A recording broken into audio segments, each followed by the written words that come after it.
The dangers of vaping have been pretty well chronicled. Doctors say the lungs of the most badly damaged vapors look as if they've been subjected to mustard gas, and yet the vaping habit persists.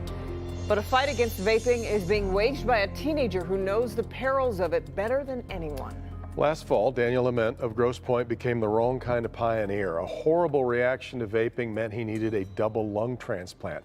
Now, doctors cannot pinpoint whether Daniel's problems were related to THC or from nicotine, but it means that he does know now what he wants to do with the life that doctors were somehow able to save. I try to forget sometimes, but when you look back at pictures, this week has been a reminder, just looking back at the videos and the pictures and seeing everything again. Yes, recounting the insane ordeal isn't easy for Tammy Ament. It's a little easier for Daniel because he remembers almost nothing about the near-death experience that led to him being the nation's first double lung transplant recipient due to vaping. He just knew nothing felt the same. I lost 50 days of my memory, so it felt like I just woke up and they were like, oh, you got a lung transplant and you've been in bed for 75 days or 50 days at that point. So I couldn't move. Like I literally, my muscles, I couldn't like lift my arm more than this. I couldn't sit up in bed on my own. I couldn't stand up until like about 2 weeks after that. So it really felt like I wasn't myself. And in ways, he never will be. The regimen of his new life is demanding. The medications, the rehabilitation, the cautions he'll have to take forever to keep his body from rejecting the strange lungs now pumping oxygen into his blood. Dr. Hassan Naimi has seen plenty of lung damage over the years, but he said the damage in Daniel from vaping was an evil he had never encountered before. Well, if you have scaling things between 0 and 10, with 10 being the worst, he was at 10. 2 sets of 10, each leg separate? Yeah. Okay. And yet here he is, thinner, weaker, but wiser.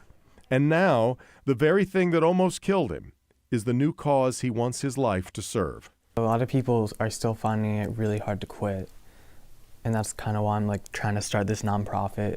And just most of it is trying to get my friends to stop. Like, I just need to do something so that it doesn't happen to like other people, because it was just so horrible, like what I experienced. She's our therapy dog.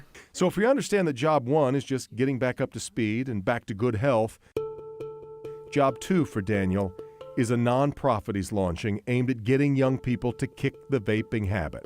It is exactly what he would tell himself if he could talk to the Daniel Ament of a year ago.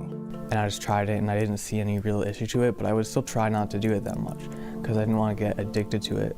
And yet he didn't have to be addicted for vaping to shut down his lungs. And that's part of his message too. Just a little can be too much. The hope must be that the message will have more power coming from peers.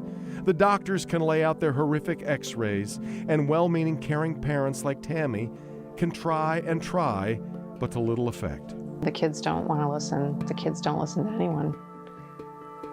They don't hear us. With my nonprofit, since I am a kid, I can like try and reach people better, because I'm coming from their point of view, and I was literally exactly like them before all this happened.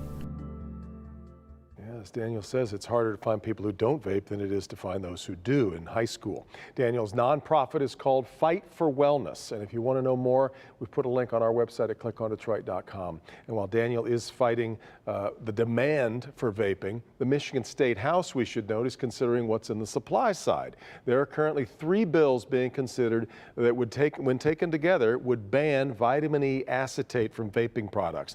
That is the additive especially present in THC oil that researchers believe is at the heart of the most severe vaping lung injury cases. My goodness. Thank you for bringing his story to everyone. Well, and we thank them because it wasn't, we didn't know who it was, obviously, for a long time, and a tough story to tell. Tough indeed. All right, here's Sandra Ali with what's coming up tomorrow at 5.